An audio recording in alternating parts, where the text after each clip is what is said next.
بسم اللہ الرحمن الرحیم۔ صحیح مسلم میں ہے، ایک دن صبح کو آن حضرت صلی اللہ علیہ وسلم نے دجال کا ذکر کیا اور اس طرح اسے بلند و پست کیا کہ ہم سمجھیں کہیں مدینہ کے نخلستان میں موجود نہ ہو۔ پھر جب ہم لوٹ کر آپ صلی اللہ علیہ وسلم کی طرف آئے تو ہمارے چہروں سے آپ صلی اللہ علیہ وسلم نے جان لیا اور دریافت فرمایا کیا بات ہے۔ ہم نے بیان کر دیا تو آپ صلی اللہ علیہ وسلم نے فرمایا اگر وہ میری موجودگی میں نکلا تو میں خود اسے سمجھ لوں گا، اور اگر وہ میرے بعد آیا تو ہر مسلمان اس سے آپ بھگت لے گا۔ میں اپنا خلیفہ ہر مسلمان پر خدا کو بناتا ہوں۔ وہ جوان ہوگا، آنکھ اس کی ابری ہوئی ہوگی، بس یوں سمجھ لو کہ عبدالعزیز بن قطن کی طرح ہوگا۔ تم میں سے جو اسے دیکھے اس کو چاہیے کہ سورہ کہف کی ابتدائی آیتیں پڑھے۔ وہ شام و عراق کے درمیانی گوشہ سے نکلے گا اور دائیں بائیں گشت کرے گا۔ اے اللہ کے بندو، خوب ثابت قدم رہنا۔ ہم نے پوچھا حضور وہ کتنی مدت رہے گا؟ آپ صلی اللہ علیہ وسلم نے فرمایا 40 دن۔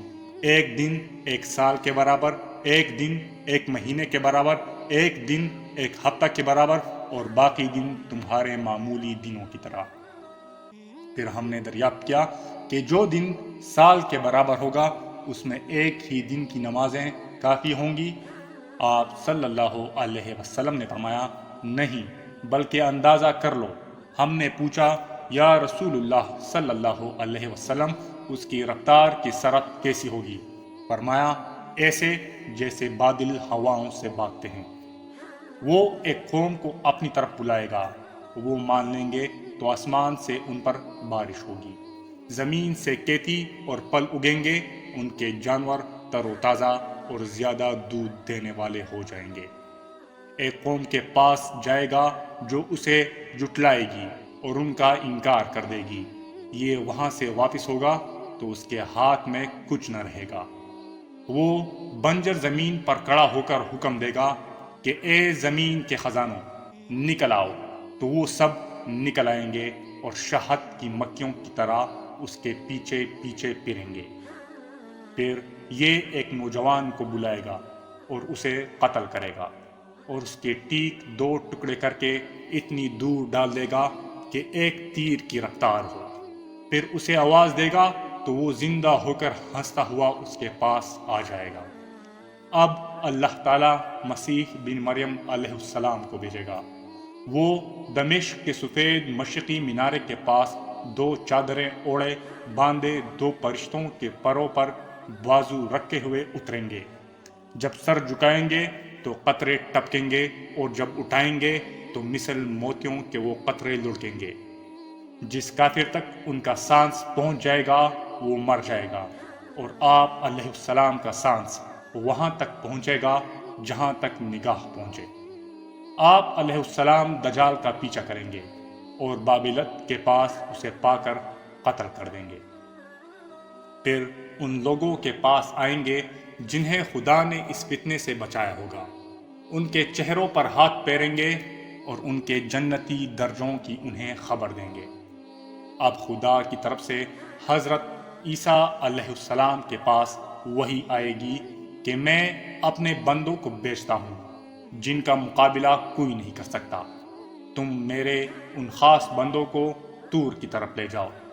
پھر یاجوج و ماجوج نکلیں گے اور وہ ہر طرف سے کودتے پانتے آ جائیں گے۔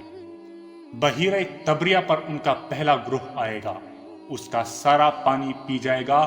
جب ان کے بعد ہی دوسرا گروہ آئے گا تو وہ ایسا سوکھا پڑا ہوا ہوگا کہ وہ کہیں گے شاید یہاں کبھی پانی تھا۔ حضرت عیسیٰ علیہ السلام اور آپ کے ساتھی مومن وہاں کوہ طور پر اس قدر محصور رہیں گے کہ ایک بیل کا سر انہیں اس سے بھی اچھا لگے گا جیسے تمہیں آج 100 دینار محبوب ہیں۔ اب آپ علیہ السلام اور مومن خدا سے دعائیں اور التجائیں کریں گے۔ اللہ تعالیٰ ان یاجوج و ماجوج پر گردن کی گلٹی کی بیماری بھیج دے گا، جس میں سارے کے سارے ایک ساتھ ایک دم میں فنا ہو جائیں گے۔ پھر حضرت عیسیٰ علیہ السلام اور آپ کے ساتھی زمین پر اتریں گے، مگر زمین پر بلشت بر جگہ بھی ایسی نہ پائیں گے جو ان کی لاشوں اور بدبو سے خالی ہو۔ پھر آپ علیہ السلام اللہ تعالیٰ سے دعائیں اور التجائیں کریں گے تو بختی اونٹوں کی گردنوں کے برابر ایک قسم کے پرند اللہ تعالیٰ بھیجے گا جو ان کی لاشوں کو جہاں خدا چاہے ڈال آئیں گے۔ پھر بارش ہوگی جس سے زمین دل دلا کر آئینے کی طرح صاف ہو جائے گی۔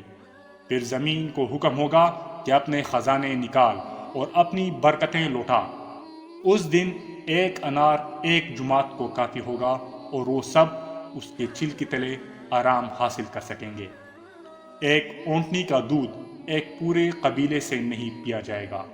پھر پروردگار عالم ایک لطیف اور پاکیزہ ہوا چلائے گا جو تمام ایماندار مرد عورتوں کے بغل تلے سے نکل جائے گی اور ساتھ ہی ان کی روح پرواز کر جائے گی، اور بدترین لوگ باقی رہ جائیں گے جو آپس میں گدوں کی طرح دینگا مشتی میں مشغول ہو جائیں گے۔ ان پر قیامت قائم ہوگی۔